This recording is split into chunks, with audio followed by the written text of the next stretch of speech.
Good Friday morning, everybody. I'm Dave Furtado. And I'm meteorologist Jefferson Donovan. And Jefferson, on this Good Friday, what can we expect as we make our way out the door? I know we saw quite a bit of sunshine over the last few days, and I assume that's going to be kind of par for the course even through the weekend? Well, maybe not necessarily through the weekend, or I should say the weekend will have more clouds. We are still going to see a fair amount of sunshine, but it isn't going to be the pure blue skies like we did see yesterday or will be seen today. There will be some more clouds this weekend, maybe a slight chance of showers in the morning, especially tomorrow, and we are also going to be subject to some pretty gusty wind on Saturday and Sunday too. As we wake up this morning in the Tri-Cities, we are waking up to mostly clear skies.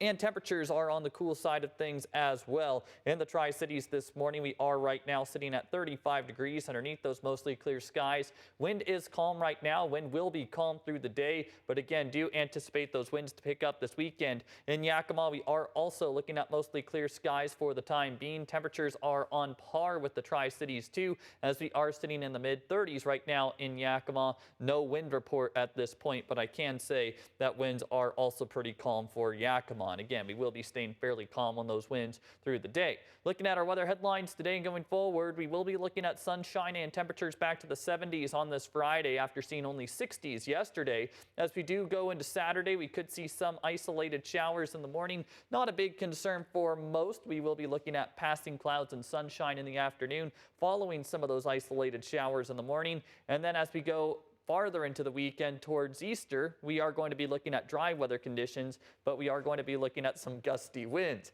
As we take a look at, again, we are going to be looking at those winds that are going to be picking up all weekend long for both Saturday and Sunday. I'll break down your full forecast and we'll dive into these three weather headlines more coming up. Thanks, Jefferson. We begin this morning in Yakima County. State investigators are recommending Cascade Natural Gas be fined $5.7 million for a fire in Toppenish that killed one person and injured another. The fire happened in September 2023. Leaders from the Washington Utilities and Transportation Commission say they found 66 safety violations by Cascade Natural Gas, including failure to follow emergency procedures and securing equipment. Now, the fire happened during a liquefied natural gas transfer. A truck pulled away too quickly, releasing 88 barrels of gas that formed a vapor cloud, which then ignited. The commission is reviewing the case further before making a final decision. We're learning more about a fire at a condominium in Kennewick. This was the scene early Wednesday afternoon on South Quincy Street. It turns out there were no working smoke alarms inside. Firefighters arrived within 5 minutes and had it under control in less than 30. The two adults inside at the time were able to escape, but one of them went back inside to get some belongings and suffered smoke inhalation. No firefighters or anyone else were injured. Firefighters urge everyone to make sure that they have working smoke detectors in their homes. And if you saw some smoke in the air in Benson County yesterday, it was likely from a controlled burning operation. The Kennewick Irrigation District conducted those burns yesterday morning in the area of South Oak Street and East Bowles Road. Then again, later in the day, in the Dallas Road and Badger Road area. Reports of student visas being revoked by the Trump administration have reached the campuses of major universities across Washington state. In a statement provided by leaders from Washington State University, we're told, quote, 3 WSU international students have had their visa status revoked. One student had already graduated, while the other 2 students are currently enrolled. Based on current national trends, we anticipate these enforcement actions to continue.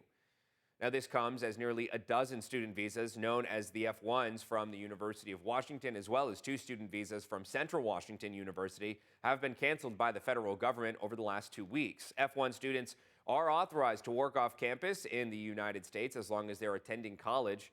After graduation, F1 visas can remain valid for a certain amount of time if the student enrolls in a line of work related to their field of study. Nearly 800 students at more than 120 colleges and universities nationwide have had their visas revoked or legal statuses terminated. Switching gears this morning, Franklin County has announced its newest county administrator, Brian Danzel, a former Washington State Senator and USDA official, is being tapped for the role after serving as the interim county administrator since February. While the position has been seen as a revolving door as of late, Danzel says he's here for the long term and notes his desire to keep things professional.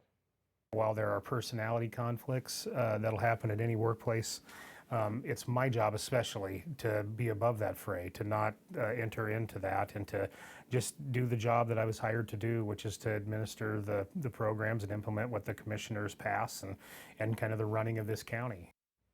Danzula is replacing the previous interim administrator, Eric Johnson, who held the position since former administrator Mike Gonzalez resigned last summer.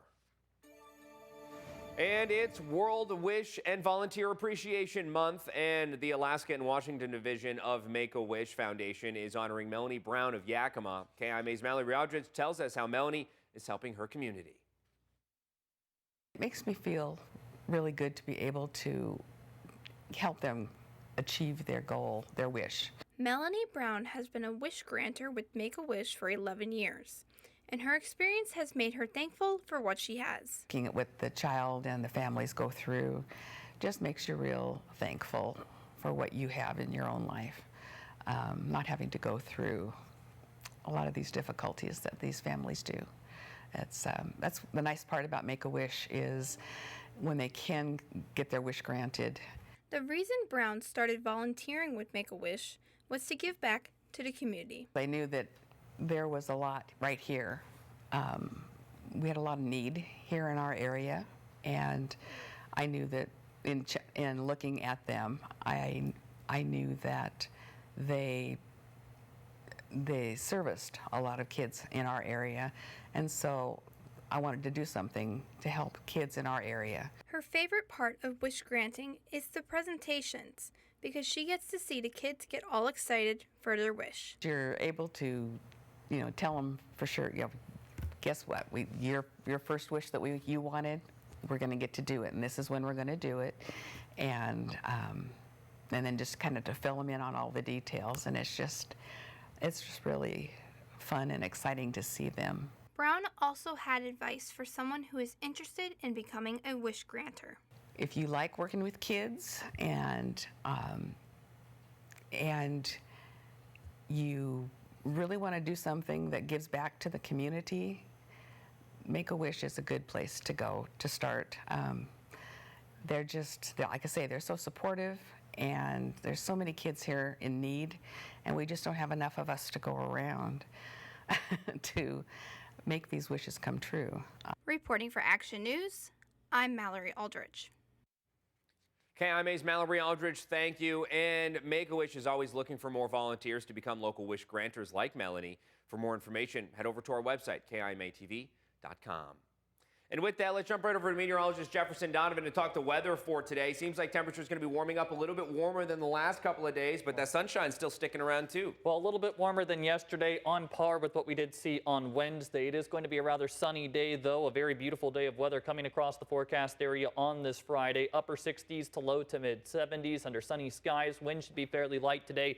I don't think you could really ask for a better day than what we are going to see on this Friday. Now, for Easter weekend, there may be some weather hindrances, maybe a few isolated showers tomorrow morning, and then gusty wind all weekend long. We will talk about that more coming up.